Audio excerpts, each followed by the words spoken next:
ఈ నిర్ణయం కేవలం ఒక జీవ కాదు, మన సమాజ ఆత్మగౌరవానికి ఇచ్చిన గౌరవం.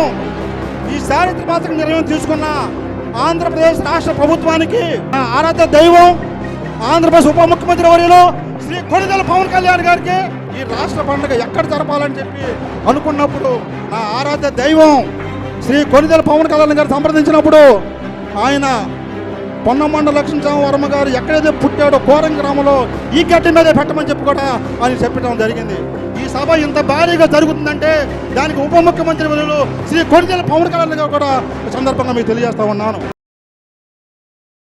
ఎంతో కృషి చేసి పట్టుదలతో ఈనాడు ఈ కార్యక్రమం కోరంగిలో జరగడానికి అందరినీ సహకరించుకుంటూ కోఆర్డినేట్ చేసుకుంటూ ఈనాడు ఈ కార్యక్రమం రాష్ట్ర ప్రభుత్వ పరంగా చేసుకునేటువంటి అవకాశం కల్పించిన శ్రీ చిలకలపూడి పాపారావు గారు, గౌరవ చైర్మన్ ఆంధ్రప్రదేశ్ అగ్నికుల క్షత్రియ వెల్ఫేర్ డెవలప్మెంట్ కార్పొరేషన్ వారిని ప్రసంగించవలసిందిగా ఆహ్వానిస్తున్నాను. జై అగ్నికుల క్షత్రియ, జై అగ్నికుల క్షత్రియ, జై అగ్నికుల క్షత్రియ, జై అగ్నికుల క్షత్రియ.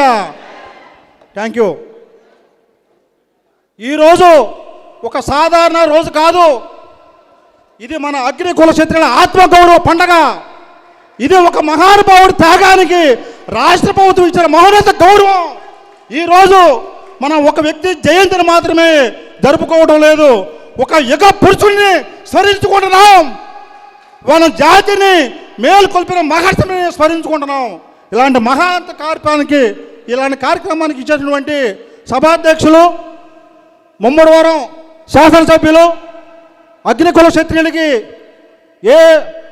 మంచిగా ఉంటూ అందరికి మంచి పనులు చేసే మన శాసనసభ్యులు దాట్ల సుబ్బరాజు గారికి, మరి ఈ సభకి ముఖ్య అతిథి పౌర సరఫరాల శాఖ మంత్రి వర్యులు పవన్ కళ్యాణ్ గారికి ఆశయాలకు పాటిస్తూ జనసేన పార్టీ బలోపేతం కోసం చేస్తూ అగ్నికుల క్షత్రియుల సమస్యల కోసం 5 years బ్యాకే ఒక పాదయాత్ర చేసిన మంత్రి గారు శ్రీ నాదెండ్ల మనోహర్ గారికి, అలాగే కాకినాడ ఎంపీ గారికి తంగెల ఉదయ శ్రీనివాస్ గారికి, కొణిదెల నాగబాబు గారికి, కాకినాడ సిటీ ఎమ్మెల్యే అగ్నికుల క్షత్రియుల ఆరాధ్య దైవం మల్లాడి సత్యలింగ నాయకుడు గారి ఆశయాలు పాటించి అనేక కార్యక్రమాలు చేసినటువంటి మన వనమాడి కొండబాబు గారికి, అలాగే కాకినాడ రోడ్ల ఎమ్మెల్యే పంతం నానాజీ గారికి, ఈ జీవో కోసం ఎంతో అన్ని రకాలుగా కోఆర్డినేట్ చేసుకుంటూ జీవో రావడానికి కూడా మన బీసీ కార్పొరేషన్ సెక్రటరీ గారు సత్యనారాయణ గారికి, అలాగే ఈ సభ ఇంత మంచిగా జరగడానికి కృషి చేసినటువంటి మన జిల్లా కలెక్టర్ గారు ఎంఎన్ హరీంద్ర ప్రసాద్ గారికి, ఈ కళ్యాణ మండపం కానీ కార్యక్రమం చేసినటువంటి బడ్డు సత్యనారాయణ గారికి, ఇంకా వివిధ సంఘాలకు అగ్నికుల క్షత్రియుల సోదరమణులకు హృదయపూర్వక ధన్యవాదాలు, నమస్కారాలు. ఆగస్టు 7వ తారీఖు మన జాతి గర్వించదగిన రోజు. నాకు తెలుసు ఈరోజు మన అందరి హృదయాలు ఎంతో ఆనందంతో నిలిచిపోయి ఉంటాయని. ఆంధ్రప్రదేశ్ ప్రభుత్వం మన జాతిపిత శ్రీ పొన్నమండి లక్ష్మీవర్మ గారి జయంతిని ప్రతి సంవత్సరం ఆగస్టు 7వ తారీఖున రాష్ట్ర ప్రభుత్వం అధికారికంగా వేడుక నిర్వహించాలని నిర్ణయించడం ప్రతి అగ్నికుల క్షత్రియుల గర్వకారణంగా చెబుతూ ఉన్నాను. ఈ నిర్ణయం కేవలం ఒక జీవ కాదు, మన సమాజ ఆత్మగౌరవానికి ఇచ్చిన గౌరవం. మన సమాజ ఆత్మగౌరవానికి ఇచ్చిన గౌరవం. ఈ చారిత్రాత్మక నిర్ణయం తీసుకున్న ఆంధ్రప్రదేశ్ రాష్ట్ర ప్రభుత్వానికి, గౌరవ ముఖ్యమంత్రి వర్యులు శ్రీ నారా చంద్రబాబు నాయుడు గారికి, అగ్నికుల క్షత్రియులంటే ఎంతో ఇష్టంగా ఉంటే అగ్నికుల క్షత్రియుల సమస్యల కోసం అనేక విధాలుగా చేస్తూ అన్నదండలుగా ఉంటున్నటువంటి నా ఆరాధ్య దైవం ఆంధ్రప్రదేశ్ ఉప ముఖ్యమంత్రి వర్యులు శ్రీ కొణిదెల పవన్ కళ్యాణ్ గారికి, అలాగే విద్యాశాఖ మంత్రి వర్యులు నారా లోకేష్ గారికి యావత్ అగ్నికుల క్షత్రియుల సమాజం తరపున నా హృదయపూర్వక ధన్యవాదాలు తెలుపుకుంటా ఉన్నాను. మన బీసీ వర్గాల అభ్యున్నతికి అధిక ప్రాధాన్యం ఇస్తూ సమాజ న్యాయానికి అండగా నిలుస్తున్న కూటమి ప్రభుత్వం ఎప్పటికీ కూడా చరిత్రలో నిలిచిపోతున్న సోదరులారా, ఒకసారి గుర్తుపెట్టుకోవాల్సిన అవసరం ఉంది కూటమి ప్రభుత్వాన్ని. అలాగే మన ప్రియతమ నాయకులు గౌరవ ముఖ్యమంత్రి వారు ఉప ముఖ్యమంత్రి వాళ్ళు కొణిదెల పవన్ కళ్యాణ్ గారికి ప్రత్యేకమైన ధన్యవాదాలు తెలుపుకుంటా ఉన్నాను. అగ్నికుల క్షత్రియ సమస్యలపై ఆయన గతంలోనే అనేక సార్లు స్పందించారు, మనకు అండగా నిలిచారు. అంతర్వేది దేవాలయం మరుగున పడిపోయిన టైంలో రథం తగిలినప్పుడు అనేక మంది మేధావులు మౌన ఆశలను సాకారం చేయడానికి అకర్నిశలు కృషి చేసిన ప్రతి ఒక్కరికి, సోదరుమణులకి, కార్పొరేషన్ డైరెక్టర్లకి నా పాదాభివందనం చెబుతా ఉన్నాను. ఈ ఉద్యమంలో భాగమైన ప్రతి ఒకసారి పొన్నమండల లక్ష్మీరావు వర్మ గారిది జీవితం గమనిస్తే కొంతమంది నాయకులు అధికారంతో గొప్పవాళ్ళయ్యారు, కొంతమంది సంపదతో గొప్పవాళ్ళయ్యారు, కానీ కొంతమంది మాత్రమే త్యాగంతో చరిత్రలో చిరస్థాయికి నిలిచిపోతారు. అలాంటి మహానుభావుడే మన అగ్రికల్చర్ జాతి పిత శ్రీ పొన్నమండల లక్ష్మీరావు వర్మ గారు. ఆయన సంగతి కూడా కొంచెం చెప్పాల్సిన అవసరం ఉంది. ఆయన 1869 7న తూర్పుగోదావరి జిల్లాలోనే మన గ్రామంలోనే ఈ గడ్డ మీదే జన్మించిన వ్యక్తి మన వర్మ గారు. ఆ రోజు ఎవరికి తెలియదు, ఆయన ఒకరోజు లక్షలాది మంది అగ్నికుల క్షత్రియులకు ఆత్మగౌరవాన్ని అందించే జాతిపిత ఆ ఎవరు ఊహింతలా. విద్యార్థులలోనే ఆయన ఒక బాధాకరమైన వాస్తవాన్ని చూశారు. ఆయన మన సమాజానికి చెందిన ప్రజలు ఎన్నో అవమానాలు ఎదుర్కొంటున్నారని, చిన్న చూపుకు గురవుతున్నారని, సామాజికంగా వెనకబడ్డారని, ఏళ్ళను గురవుతున్నారని ఆ రోజే ఆ మహానుభావుడు ఒక ప్రతిజ్ఞ చేసుకున్నాడు. నా జీవితం నా కోసం కాదు, నా జాతి కోసమనే అర్పించిన మహాపురుషుడు శ్రీ పొన్నమండల లక్ష్మీరావు వర్మ గారు. అది సాధారణ ప్రతిజ్ఞ మాత్రమే కాదు, ఆ ప్రతిజ్ఞ ఉద్యమానికి నాంది అయింది.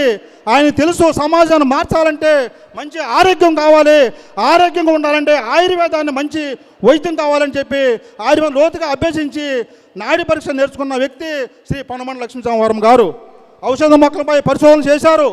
రోగాన్ని మాత్రమే కాదు, ఆ రోగి బాధను నయం చేయాలనే సంకల్పంతో ముందుకు సాగిన వ్యక్తి మన జాతిరత్నం శ్రీ పొన్నమండల లక్ష్మీరావు వర్మ గారు. ఆ కాలాన్ని ఒకసారి ఊహించుకోండి. అప్పుడు హాస్పిటల్ లేవు, సరైన రోడ్లు లేవు, అంబులెన్స్ లేవు, సరైన సదుపాయాలు లేవు. అలాంటి రోజుల్లోనే ఆ మహానుభావుడు ప్రజల ప్రాణాలు కాపాడడానికి వైద్యశాలను స్థాపించారు. మరి ఆయన 120 రకాల ఆయుర్వేద వైద్యులు తయారు చేశారు. ఆ మందులు కేవలం మన రాష్ట్రానికే కాకుండా దేశంలో కాకుండా ఇతర దేశాలు కూడా మరి పంపించి ఎంతోమంది ఆరోగ్యాన్ని మరి మనకు చేసిన వ్యక్తి శ్రీ పొన్నమండల లక్ష్మీరావు గారు. అందుకే ఆయనను ఆయుర్వేద పితామహుడు అని గౌరవించారు. ఏమన్నారు? ఆయుర్వేద పితామహుడు మన పొన్నమండల లక్ష్మీరావు వర్మ గారు. మరి పేదలకు ఉచిత వైద్యం అందించారు, అనారోగ్యంతో బాధపడుతున్న కుటుంబాలకు అండగా చేశారు. అదే నిజమైన సేవ అని చెప్పి కూడా ఈ సందర్భంగా మీకు తెలియజేస్తూ ఉన్నాను. ఈ రోజుల్లో మనం చూస్తున్నాం, వైద్యం వ్యాపారం అయిపోయింది. కానీ పొన్నమండల లక్ష్మీరావు వర్మ గారు వైద్యాన్ని ఒక సేవగా మాత్రమే చూసిన వ్యక్తి మన వర్మ గారు. అందుకే ఆయన మహానుభావుడయ్యాడు. నేను ఈ సభలో యువతను అడుగుతూ ఉన్నాను, మీరు డాక్టర్లు అవ్వండి, ఇంజనీర్లు అవ్వండి, ఐఏఎస్ అధికారులు కావండి, కానీ సమాజం కోసం ఏం చేశామనే ప్రశ్నకు సమాధానం చెప్పగలిగితేనే మన జీవితం సార్థకం అవుతుంది. సోదరులారా, మన జాతి పిత మనం నేర్పింది ఇదే.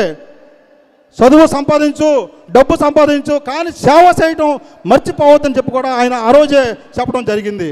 ఈరోజు ఆయన జయంతి సందర్భంగా మనందరం ఒక సంకల్పం చేద్దాం. మన గ్రామంలో ఒక పేద విద్యార్థి చదువు ఆగకూడదు, ఒక పేదవాడు సహాయం లేక ఇబ్బంది పడకూడదు, ఒక అగ్నికుల క్షత్రియ కుటుంబం కూడా నిరాశలో ఉంచకూడదు. అదే జాతిపితకు మనకు ఇచ్చే అసలైన ఘనాన్ని ఇవ్వాలని చెప్పి కూడా ఈ సమాముఖంగా చెబుతూ ఉన్నాను. ప్రతి మనిషి జీవితంలో 2 మార్గాలు ఉంటాయి.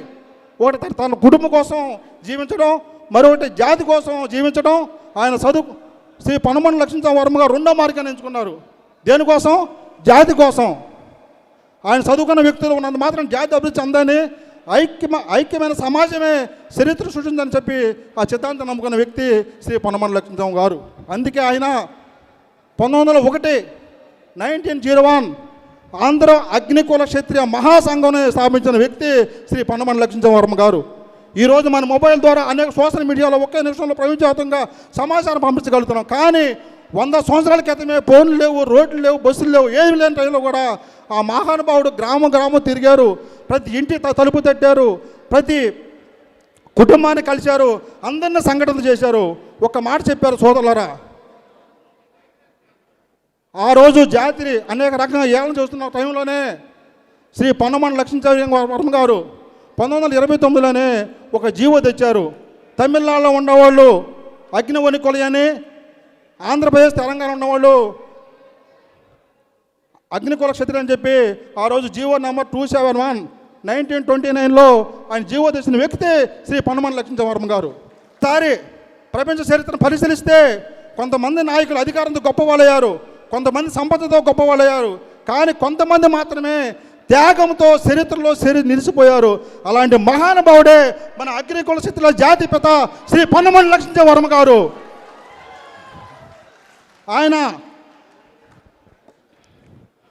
1869లో మరి మన కోరం గ్రామంలోనే జన్మించారు. ఈరోజు ఎవరు తెలియదు, ఎందరో జీవితాంత పోరాటం ఉంది. వారిలో పొన్నమన లక్ష్మీవర్మ గారు త్యాగం, పోరాటం, సంకల్పం మరలేదని చెప్పి కూడా ఈ సందర్భంగా తెలియజేస్తూ ఉన్నాం. ఆయన 30 సంవత్సరాల పాటు అనేక శాసనాలు పరిశీలించారు, చారిత్రక ఆధారాలు కూడా సేకరించారు, పల్లవ రాజుల చరిత్రను అధ్యయనం చేశారు, తన సొంత ధనాన్ని ఖర్చు చేశారు. చెప్పాలంటే మన అగ్నికుల క్షత్రియుల జాతి కోసం తన ప్రాణాన్ని పణంగా పెట్టిన వ్యక్తే శ్రీ పొన్నమన లక్ష్మీవర్మ గారు. ఆయన పోరాటం సమాజంలో వీధులను మాత్రం కాదు, న్యాయస్థానంలో కూడా సాగిందని చెప్పి కూడా ఈ సందర్భంగా తెలియజేసుకుంటా ఉన్నాం. ఆ న్యాయస్థానంలోనే వచ్చిన జీవనే మన అగ్నికుల క్షత్రియుల జాతి అని చెప్పి కూడా ఈ సందర్భంగా తెలియజేసుకుంటా ఉన్నాను. మిత్రులారా, ఒక మనిషి తన కోసం, తన కుటుంబం కోసం మాత్రమే కోర్టుకు వెళ్తారు, కానీ ఒక జాతి కోసం కోర్టుకు వెళ్ళిన మహానుభావుడు శ్రీ పొన్నమన లక్ష్మీవర్మ గారు. అందుకే ఆయన మన జాతిపిత అయ్యాడు. ఈరోజు మనం చదువు పిల్లలను ఏం నేర్పుతున్నాం? ఉద్యోగం తెచ్చుకుంటున్నాం, బాగా చదువుగా ఉంటున్నాం, కానీ మంచిదే, కానీ జాతి చరిత్ర తెలుసుకోవాలని చెబుతున్నామా? ఒకసారి ఆలోచన చేయండి. మన సమాజాన్ని సేవ చేయని చెబుతున్నామా? ఒకసారి ఆలోచన చేయండి. ఈరోజు ఈయన ఈ సభ ద్వారా అందరికీ ఎక్కువ చేస్తూ ఉన్నాను. మనందరి ఇంట్లో శ్రీ జాతిపిత పొన్నమన లక్ష్మీవర్మ గారు ఫోటో ఉండాలని చెప్పి కూడా ప్రతి అగ్నికుల క్షత్రియుల కూడా నేను చెబుతా ఉన్నాను. ప్రతి సంవత్సరం ఈ రోజు అంటే ఆగస్టు 7వ తారీఖున కేవలం పూలమాల వేసే రోజు కాదు, కొత్త సంకల్పం చేసే రోజు కావాలని చెప్పి కూడా ఈ సందర్భంగా మీకు సభాముఖంగా తెలియజేస్తూ ఉన్నాను. ఆయన తన ధనాన్ని సమాజం కోసం వెచ్చించారు. మనం మన సమాజం కోసం వెచ్చించలేమా? ఒకసారి ఆలోచన చేయండి. ఆయన ఒక ఉద్యమం నిర్మించారు, మనమందరం ఆ ఉద్యమాన్ని ముందుకు తీసుకెళ్ళలేమా? ఒకసారి మీరు ఆలోచన చేయాల్సిన చెప్పే సందర్భం తెలుస్తూ ఉన్నాను. సోదరులారా, చరిత్ర మనం ఒక అవకాశం ఇచ్చింది, రాష్ట్ర ప్రభుత్వం మన జాతి పేదకు గౌరవం ఇచ్చింది. ఇప్పుడు ఆ గౌరవాన్ని నిలబెట్టే బాధ్యత మన భుజాలపై ఉందని చెప్పి కూడా ఈ సందర్భంగా మీకు తెలియజేస్తూ ఉన్నాను.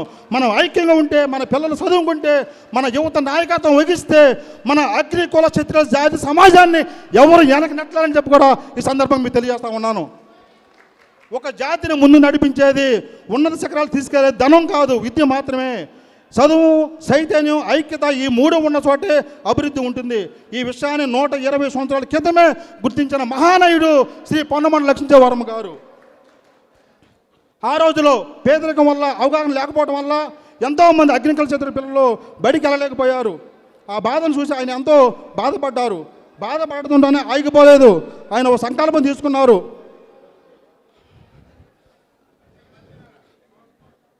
గ్రామానికి సొంత డబ్బుతో ప్రసారకు నియమించారు. ఆటోలోనే గ్రామానికి పంపించారు. మీ పిల్లలు బడికి వెళ్తున్నారా? ఒక ఇంటికి వెళ్ళి అడిగించారు. పాఠశాలలో చోట పాఠశాల రావాలని కూడా కృషి చేశారు.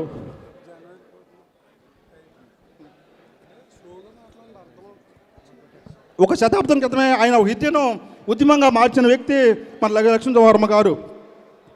1925లోనే అగ్నికుల ప్రణాళిక మాసపత్రిక ప్రారంభించారు. ఎప్పుడో 1925లోనే. ఇప్పుడు అనేక పత్రికలు వస్తున్నాయి, కానీ ఆటోలోనే ఆయన అగ్నికుల మాసపత్రిక అనే పత్రిక ప్రారంభించి, మరి ఆయన ఆ కాలంలో పత్రిక అంటే కేవలం వార్త కోసమే కాదు, పత్రిక అంటే ఒక విప్లవం. పత్రిక ద్వారా భక్తి, జ్ఞానం, ఒక సామాజిక చైతన్యం, ప్రభుత్వంతో చర్చలు, ప్రజల హక్కులు ఇవన్నీ ప్రజలకు చేరవేసిన వ్యక్తి శ్రీ పొన్నమన లక్ష్మీవర్మ గారు. మరి అలాంటి మహానుభావుడు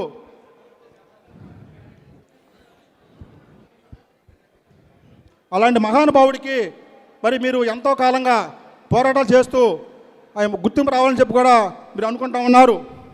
మరి ఈ జీవో ఒక ఆషామాషగా వచ్చింది కాదు, జీవో ఆషామాషంగా వచ్చింది కాదు. ఆంధ్రప్రదేశ్ ఉప ముఖ్యమంత్రి వర్యులు కొణిదెల పవన్ కళ్యాణ్ గారి ఆశీస్సులతో మరి ఆయన చెప్పిన దానికి సీఎం గారితో మాట్లాడి ఈ జీవో ఇచ్చిన సందర్భంగా మీకు చెబుతా ఉన్నాను. ఆ సందర్భంగా ఉప ముఖ్యమంత్రి వాళ్ళు కొణిదెల పవన్ కళ్యాణ్ గారు సప్పట్లతో మీరు కొత్తగా తెలపాల్సిన అవసరం, సప్పట్లతో. ఎందుకంటే ఈ జీవో రావడానికి ఒక నెల రోజుల పాటు అన్ని పనులు మానేసుకుని ప్రతి ఆఫీసర్ దగ్గరికి, ప్రతి నాయకుడి దగ్గరికి, అందరి దగ్గరికి తిరిగి అనేక కష్ట నష్టాలు కూడి మరి ఈ జీవో తీయడం జరిగింది. అంటే మీరు ఊరికే వచ్చేసింది అనుకుంటారు. బాబా బుక్ చేయ. మేము ఒక ఆఫీసర్ దగ్గరికి వెళ్తే ఆయన అడిగారు, పొన్నమండ లక్ష్మణరావు గారు అంటే ఎవరైనా అడిగారు. మాకు తెలియదు, మీరు రాశారు, మాకు తెలియదు అన్నారు.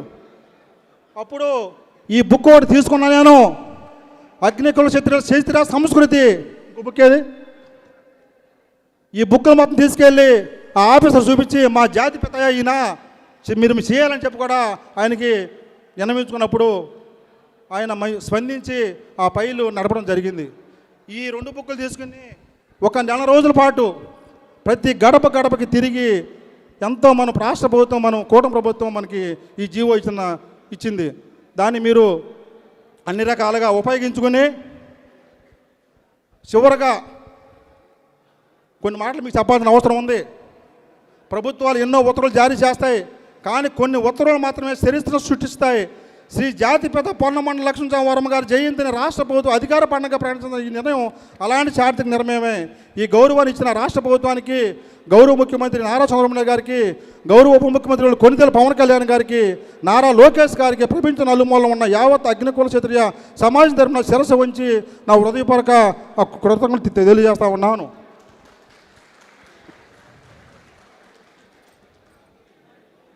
జీవో నంబర్ 144 జీవో ఇచ్చింది. మీరు జాతిపిత ఆశయాలు కొనసాగించి మీ పిల్లలకి మంచి చదువులు చెప్పించి ఆయన ఏదైతే కోరాడో ఆ విధంగా మీరు కుటుంబాలు బాగు చేసుకుని మంచి అభివృద్ధి పథంలో నడపాల్సిన అవసరం ఉందని చెప్పి కూడా ఈ సందర్భంగా మీకు తెలియజేస్తూ ఉన్నాను. ఈ రోజు నుంచి మీకు ఒక మాట చెబుతున్నా, అగ్నికుల క్షత్రియ అనే పదం తప్ప మత్స్యకారన్న పదం నోటి నుంచి రాకూడదు. ఓన్లీ అగ్నికుల క్షత్రియ. మత్స్యకారన్న పదం వాడితే మాత్రం మేము ఒప్పుకోం. ఎందుకంటే అగ్నికుల క్షత్రియులు ఒక community, not for profession, only caste. వాడబడితులు ఉన్నారు, బెస్తలు ఉన్నారు, పల్లికారు ఉన్నారు, పల్లికాపు ఉన్నారు, అగ్ని ఒనికులు ఉన్నారు, పట్టపు ఉన్నారు, అట్ట పిలవండి. కానీ మత్స్యకారులను మాత్రం ఆ పదం రానియకుండా ఉండాలని చెప్పి కూడా ఈ సందర్భంగా మీకు తెలియజేస్తూ ఉన్నాం. ఇదే మనం ఆయనకి ఇచ్చిన ఘననివ్వాలి, ఇదే ఆయనకి ఇచ్చిన మన ఘననివ్వాలి. ఎందుకంటే ఈ జీవో సాధించినప్పుడు ఆయనకి మనం ఆ ఘనమైన నివాళి ఇచ్చినప్పుడే ఆయనకి ఆత్మశాంతి వచ్చిందని చెప్పి కూడా ఈ సభాముఖంగా మీకు తెలియజేస్తూ ఉన్నాను.